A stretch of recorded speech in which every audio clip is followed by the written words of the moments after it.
구치소 내 운동장에서 좀 이렇게 운동인지, 그러니까 구치소 안에만 있다 그랬잖아요, 차 교수님. 그런데 45분간 주어진 그 시간 동안에 좀 이렇게 돌아다니면서 뭔가 있었다, 그러니까 그 모습이 목격이 됐다고 하는데요. 아무래도 뭐 구치소 안에 계시지만 운동 시간이 보장되고 있는 거 아닙니까? 그래서 본인은 원래 그 알려진 바로는 이 실내에서 하는 뭐 요가라든지 국선도라든지 이런 운동을 즐겨 하신 걸로 알고 있지만, 네. 그럼 아마 구치소 안에서 뭐 독방의 규모가 좀 크다고 하더라도 상당히 답답하지 않겠습니까? 네네. 그렇기 때문에 조금 이런 오픈된 공간으로 나가서 이 좀 그렇게 새로운 공기도 좀 쐬고, 네. 그러니까 또 햇빛도 바라보고 하는 부분들이 좀 필요하겠죠. 그렇기 네네. 때문에 박근혜 전 대통령이 운동 시간에 운동장의 모습을 드러낸 것은 뭐 지극히 당연한 그러한 하나의 이 처사가 아닌가 하는 생각입니다. 네. 네, 박근혜 전 대통령 같은 경우에는 어쨌든 서울구치소에서 이 행보나 이런 다른 재소자들과 아니면 지금 있는 사람들과 부딪히지 않도록 좀 동선을 고려한다 그랬잖아요. 예. 그러면 이렇게 운동 나왔을 때도 그런 고려가 좀 이렇게 되는 건가요? 아마 그런 것 같아요. 그런데 왜냐하면 저 수의를 지금 입고 있잖아요. 네. 이게 외부 출정을 하거나 할 때는 사복으로 갈아입을 수 있지만 구치소 내에서는 계속 수의를 입고 있어야 되기 때문에 아마 그게 다른 그 수용자들한테 보이는 거에 대해서 뭐 당신도 그렇고 아마 구치소 내에서도 원치는 않을 것 같고요. 그리고 이제 이 운동 시간이라는 게 처우를 위해서 반드시 지켜져야 되는 거예요. 저 룰이죠. 예, 그렇기 때문에 이제 운동장에서 아마 좀 시간 배분을 해서 박 전 대통령에게 배려를 하는 것 같은데, 뭐 알려진 바에 의하면 박 전 대통령 국선도라든가 이런 걸 아주 고수라고 지금 알려져 있잖아요. 네. 네, 뭐 그 지금 독방이 다른 재수자보다는 넓은 독방을 쓰고 있기 때문에 아마 실내에서의 운동을 하지 않을까. 그리고 지금 일과 시간에요. 그 막 자고 싶다고 해서 막 잘 수 있고 이런 게 아니에요. 그런 데가 아니죠, 거기가. 못 자요? 예. 그러니까 군대하고 같다고 보면 돼요. 6시 반에 일어나면 그 이후에 잠들 시간까지는 정자세로 있어야 된다는 거거든요. 그런 면에서 뭐 좀 그 책이라든가 뭐 8권 들어갔다고 하니까 그렇게 소홀하지 않을까 싶습니다. 네. 11시 50분부터는 지금 구치소의 점심시간으로 규정되어 있기 때문에 지금은 어쨌든 4차 옥중조사는 잠정 중단된 것으로 알려지고 있습니다.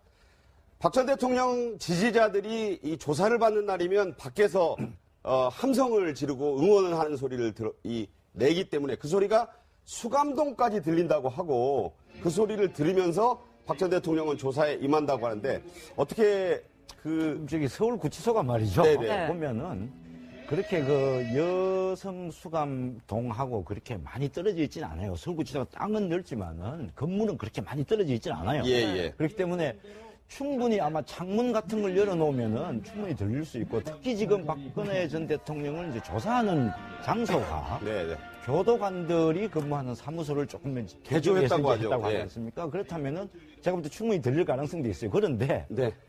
모르겠습니다. 박근혜 전 대통령이 그 본인의 지지하는 지지자들의 저 함성, 뭐 힘내라 이런 함성들을 힘내세요, 뭐 그러겠죠. 들으면서 박근혜 전 대통령이 어떤 생각을 할지 모르지만은 참 현직 대통령이 지금 이제 전직이 됐죠. 직전 대통령. 그러니까 현직 이제 대통령 때 탄핵이 되고 구속이 되고 이런 상황이, 이런 사태가 좀 저는 빨리 좀 어떻게 수사도 빨리 좀 마무리가 되고 재판도 좀 빨리 갔으면 하는 그런 생각이, 그러고 누구를 지지하고 안 하고 하는 그런 분들이 너무 저렇게, 물론 뭐 표현의 자유는 뭐 개인이 보장되겠습니다. 네네.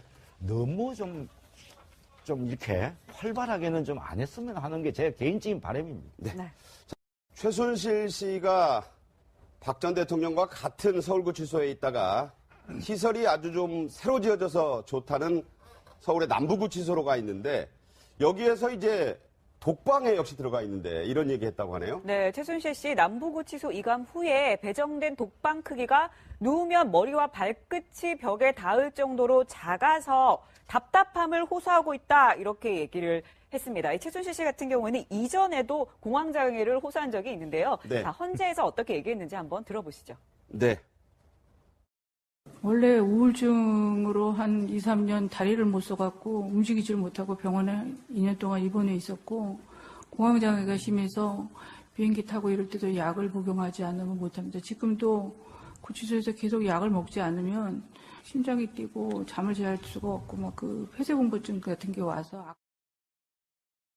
네, 지금 보면 우울증으로 한 2, 3년 다리를 못 써서 움직이지 못했고 공황장애가 심해서 비행기 탈 때도 약을 복용해야 되고 그래서 못 잔다. 폐소 공포증까지 있다. 이렇게 얘기를 하고 있거든요. 지금 보이는 화면이 방금 보이는 화면이 독방이에요. 근데 실상은 이런 그럼 치료하는 약이 그럼 반입이 됐느냐 보면은 그거는 아니란 말이죠. 그런 폐소 걸로 공포증은 약 먹어야 될 정도 아닙니까? 예, 그러니까 뭐 좀 그 엄살이라고 표현해야 되는지 뭐 그런 것 같은데 지금 또 저기 남부구치소 이감후의 독방 크기가 내 머리와 발끝이 바로 닿는다, 누우면. 저분이 그렇게 장실은 아닌데. 예, 그리고 제가 들은 말은 최순실 씨가 150 초반대 키라고 제가 들었거든요. 저희가 봐도 그렇고요. 기자들 예. 얘기를 들어봐도. 그러면은 지금 말이 안 되는 거죠. 그러면 저게 아무리 여자들 저 수용하는 시설이라 하더라도 그거는 아닐 것 같고요. 만일 그렇다 그러면은 글쎄요. 그 좀 최순실 씨가 느끼는 어떤 감정적인 느낌상 굉장히 좁다고 느낄 수는 있고 그리고 독방 생활을 해본 그 수용자들 말에 의하면 처음에 들어가면 정말 헉한다는 거죠. 네. 워낙 좁다 보니까 그런 뭐 좀 감정적인 면인 것 같은데요. 저는 최순실가 다른 것보다 지금 그 변호인 외에는 면회가 금지됐다가 접견 금지죠? 네, 박 전 대통령 구속 후에 그 면회가 풀렸어요. 그래서 변호인 이외에 면회가 지금 가능한데 아마 그런 면에서 나오는 뭐랄까 하나를 풀어주니까 또 하나의 불만이 나오나 싶기도 하고 네. 지금 이 엄중한 사태에 대해서 너무 좀 안일하게 생각하고 있는 거 아닌가 뭐가 이런 생각도 실제로 들고 머리하고 발에 닿아서가 아니라 예, 심리적인 비좁음을 느끼는 것일 수 있다. 네. 네, 지금 화면으로 봐도 좀 독방이라서 그런지 많이 좁아 보이기는 하거든요. 혼자 누우면 좀 이렇게 꽉 찰 것 같은 느낌이 들기는 해요. 근데 그 구치소별로 독방의 규모 자체가 다르다고 한다면 그것도 좀 문제가 있는 건 사실 아니겠습니까? 원래 좀 그렇기 통일되어 때문에 있는 거 아닌가요? 저는 뭐 사실 그 크기는 별 차이가 없을 것이다. 네. 다만 저렇게 답답함을 호소하는 이유는 그래도 서울구치소의 생활이 몇 개월 됐지 않습니까? 네. 그런 나름대로 익숙해졌겠죠. 그런데 이제 새로운 이 환경에 적응하는데 시간이 좀 걸리는 것이 아니냐. 거기에 대한 좀 애로를 이야기한 것 같고요. 그리고 또 한편으로는 아까 이수희 변호사 말씀하신 것처럼 계속적으로 지금 최순실 씨 입장에서는 이 행정생활부터 시작해서 그 앞서는 수사까지 자신은 부당한 대우를 받고 있다는 이미지를 계속적으로 바깥에 알리고 싶어 하는 네. 그런 측면도 분명히 있는 것 같습니다. 네. 네. 자, 접견 금지 결정은 최순실 씨 해제가 됐지만 뭐 오는 사람은 거의 없다. 뭐 딸도 덴마크에 있고 지금 분위기는 그럴 것 같기도 하고요. 어떻게 보십니까? 저런 그 독방, 폐소 공포증 옛날에 호소한 거. 저는 최순실 씨의 일련의 행태를 보면 상당히 독특해요. 그리고 상당히 군림하는 자로서의 그 오만함들이 곳곳에서 보이고 아직도. 그리고 그 예. 또한 아주 법률적으로 우리에게 새로운 상식을 계속해서 알려준단 말이에요.